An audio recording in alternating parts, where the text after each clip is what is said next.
안녕하세요. 나무 아카데미입니다. 저희는 내신 및 모의고사 대비 다양한 국어학습 자료를 제공하고 있는 문제은행 사이트입니다.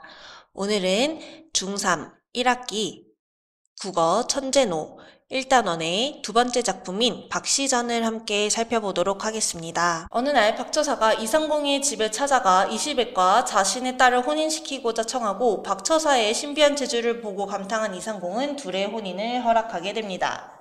그러나 박처사의 딸과 혼인한 이 이시백은 박씨의 용모가 천하의 박색, 아주 못생긴 여자라는 뜻이에요.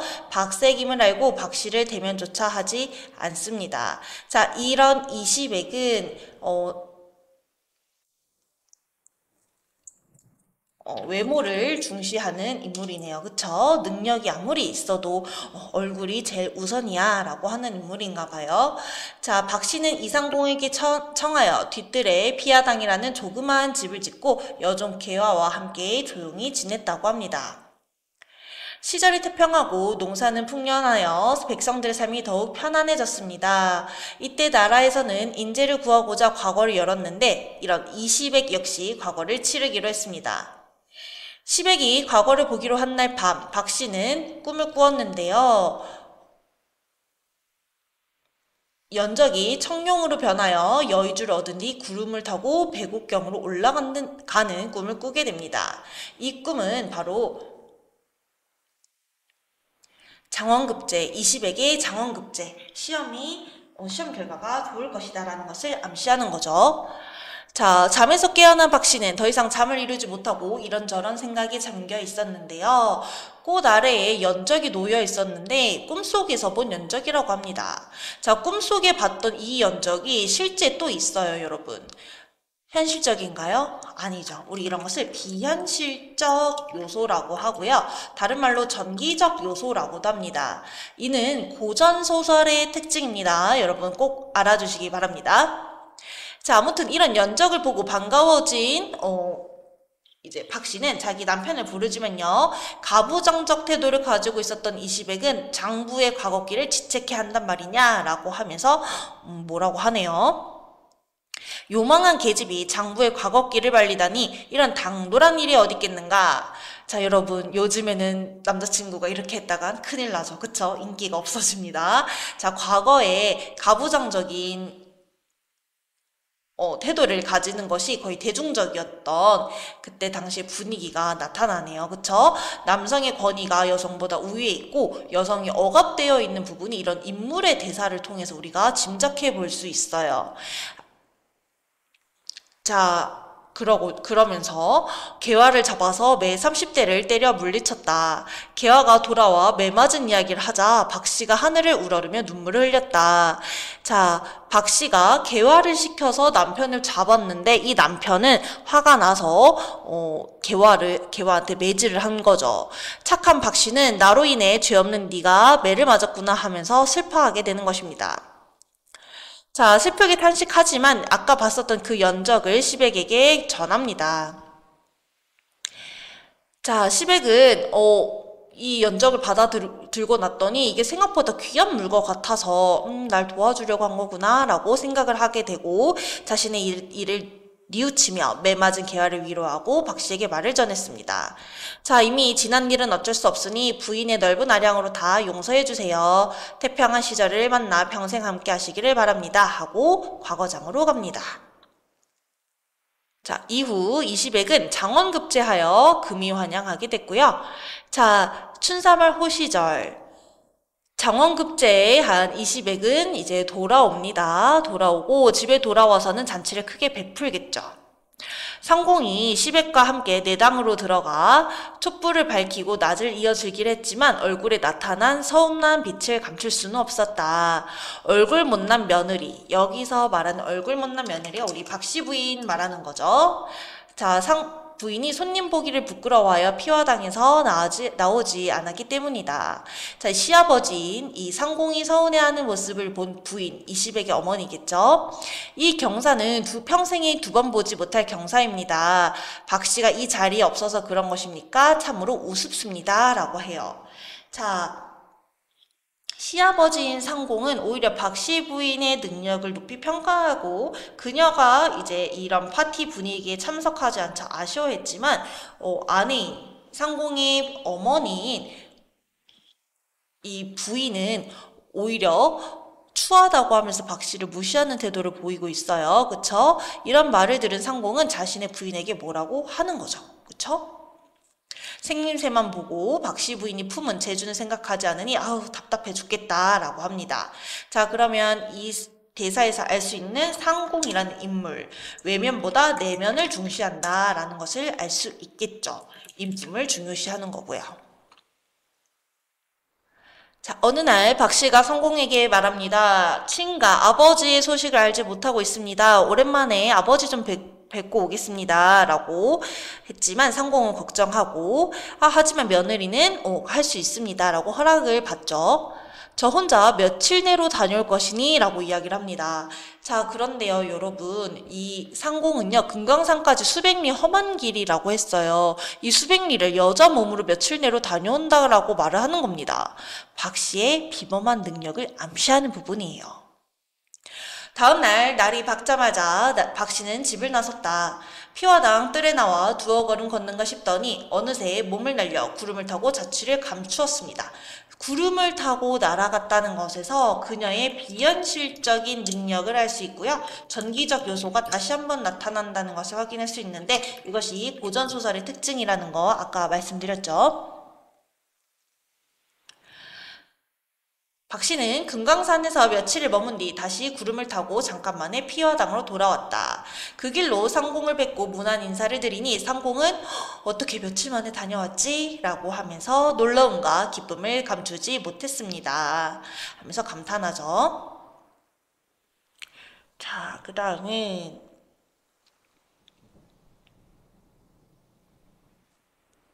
시아버지가 상공을 찾아오게 됩니다. 상공께서는 제 못난 딸을 더럽다 않으시고 지금까지 슬하에 두셨습니다. 넓으신 덕에 감사할 따름이온데 이렇게 말씀하시니 오히려 송구합니다. 라고 하면서 박처사는 겸손하게 말을 합니다.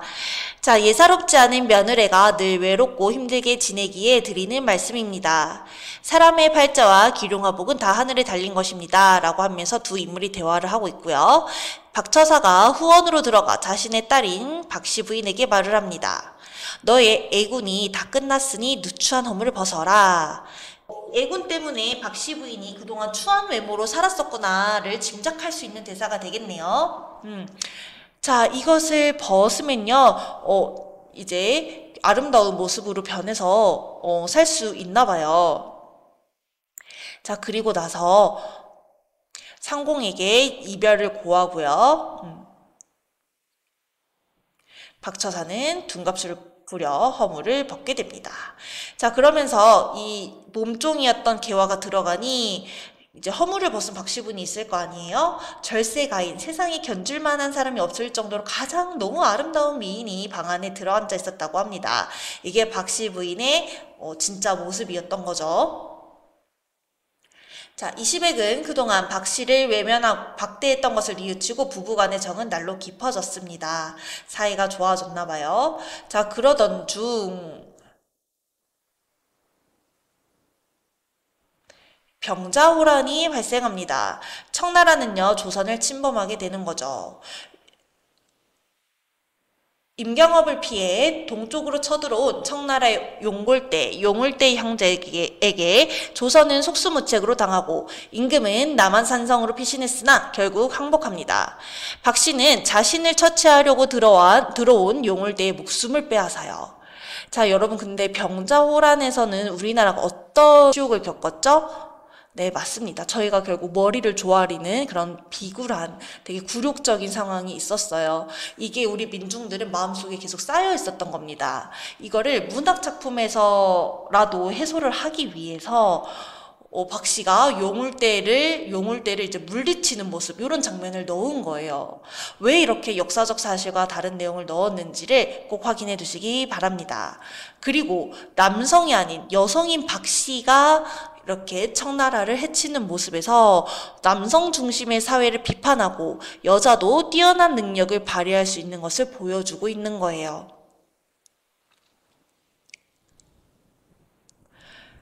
자, 용장군이 여자의 손에 죽었습니다. 여기서 말하는 여자의 손은 바로 박씨 부인이 되겠죠. 자, 용골대는 대성 통곡을 했다. 내 이미 조선 왕의 항복을 받았거늘. 오, 이것은 역사적 사실이 맞네요. 누가 감히 내 아우를 해쳤단 말인가. 이 땅은 이제 내 손 안에 있으니 원수 갚으러 가자라고 이야기를 해요. 그런데 이제 박씨 부인을 만나러 갔더니 용울대의 머리가 걸려 있었다라고 합니다. 그리고 피화당에 심어놓은 무수한 나무를 보고 깜짝 놀라 황급히 용골대 앞을 막았습니다. 도원수가요. 자, 그러면서 들어가지 마시오 라고 뭔가 이상하다, 여기 특별한 기운이 느껴진다 염려를 하죠.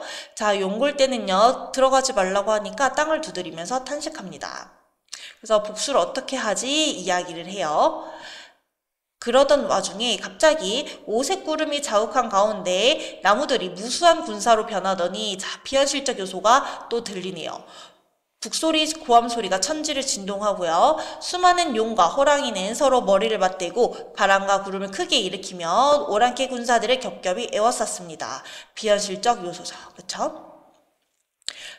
자, 하늘에서는 신장들이 긴 창과 큰 칼을 가지고 가져와 적군을 몰아쳤습니다. 박씨가 자신의 능력을 활용해서 적군을 물리친 것이죠. 자, 그러면서 그 사이에 이제 몸종인 개화가 나타나서 어리석은 용골대야, 네 동생 용울대가 내 칼에 놀란 혼이 되었는데 죽었는데 너까지 내 칼에 죽고 싶어 이렇게 찾아왔느냐라고 이야기를 합니다. 그리고 화를 쏘려고 하지만 뭐 실패해버렸고요.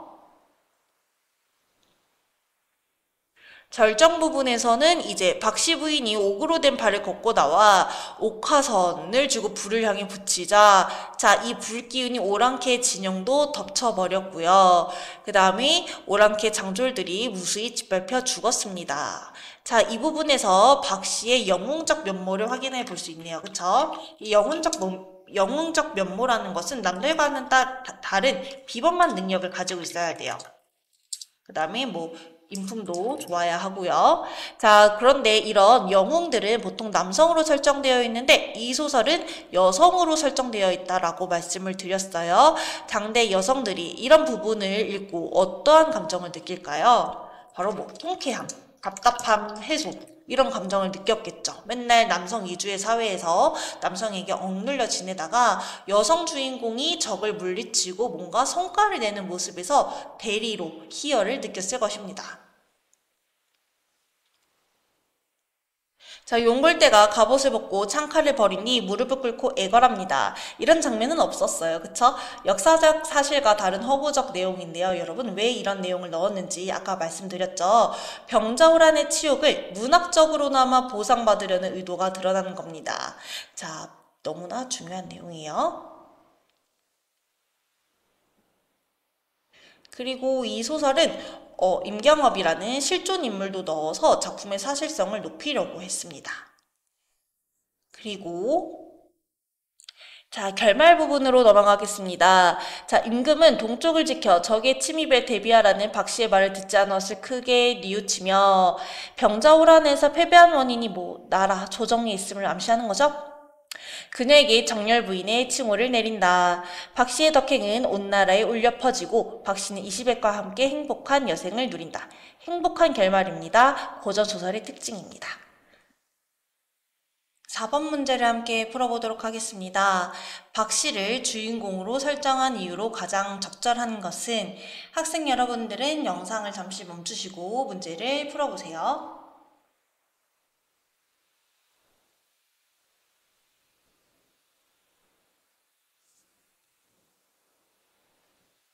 네, 문제를 잘 풀어보셨나요? 네, 정답은 5번이 되겠습니다.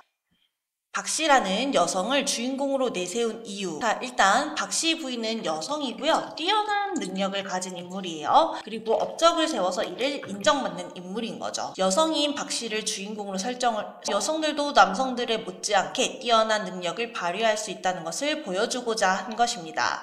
당시 조선 사회의 분위기가 여성이 억압받던 분위기고요. 출세는 남성만 가능했고 그 다음에 가부장적인 사고방식이 주를 이루는 분위기였기 때문에 이러한 사회적 분위기 속에서 여성들의 그런 희망사항이 반영된 것입니다. 박시전에 대한 강의는 여기서 마무리하도록 하겠습니다. 더 많은 학습 자료는 저희 남무 아카데미를 확인해 주시기 바랍니다. 감사합니다.